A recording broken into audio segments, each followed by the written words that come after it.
Comments, अब क्या होगा, कहां तक ये यही होता रहेगा? अश्विनी शाही, आपसे शुरू करती हूँ। जफर साहब ने एक सवाल उठाया कि जो विष्णु जी हैं वो 14,000 नॉट 14,000 40,000 ऐसी साइट्स आइडेंटिफाई कर चुके हैं, तो क्या हम 40,000 जगह खटखटाएंगे कि यहाँ पहले क्या था?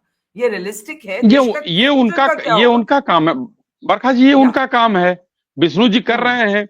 अगर उसके बाद कहीं शासन प्रशासन की आवश्यकता होती है तो सरकारें वहां पर जाएंगी। मगर एक बात बड़ा महत्वपूर्ण यहाँ पर हम लोग शायद छोड़ रहे हैं। 1500 साल पहले का, 1600 साल पहले के मंदिर पर वक्फ बोर्ड जाकर कहता है ये हमारा है। कर्नाटक के एक गांव में कहता है वक्फ बोर्ड कि ये हमारा है। उस पर कोई चर्चा नहीं होती है देश में। अगर यहाँ पर हम खोदने की बात न्यायपालिका के द्वारा करते हैं तो ये सवाल उठ जाता है कि नहीं, ये गलत हो रहा है।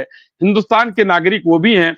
वक्फ बोर्ड जहां जाता है वहां पर कह दिया ये उंगली उठ गई तो ये हमारा है। आखिर क्यों ऐसा होता है भाई? अगर हिंदू जनता यहाँ की जागृत हो रही है और जा रही है, ये जानना चाहती है कि यहाँ पर हमारा शिवाला था, यहाँ पर हमारा दुर्गा मंदिर था, यहाँ पर कुछ था, तो जानने का भी अधिकार नहीं है।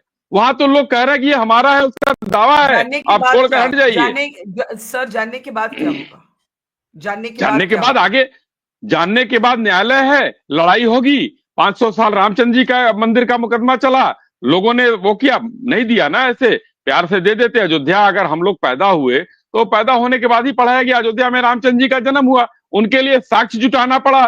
कांग्रेसी कहते थे काल्पनिक है, साक्ष्य जुटाते जुटाते 500 साल हो गए। अब भव्य मंदिर बन गया, पूजा भी हो रही है। ज्ञान वापी का वही मामला है। तो मेरा ये कहने का तात्पर्य था कि अगर वक्फ बोर्ड जाकर उंगली रख दे, उस पर कोई चर्चा नहीं। अगर सरकार कहती है कि भाई ये बिल ले आते हैं, इसमें संशोधन कर दिया जाए, तो सारे मोहतरमा और मोहतरम लोग जो है विरोध करना शुरू कर देते हैं। तो आज क्यों आखिर इसमें इतना दर्द हो रहा है, ये बिलबिलाहट क्यों है? अगर हम जानना चाहते हैं कि इस आक्रांता ने पृथ्वीराज चौहान के बनाए मंदिर को तोड़कर मस्जिद बना लिया। जी जफर साहब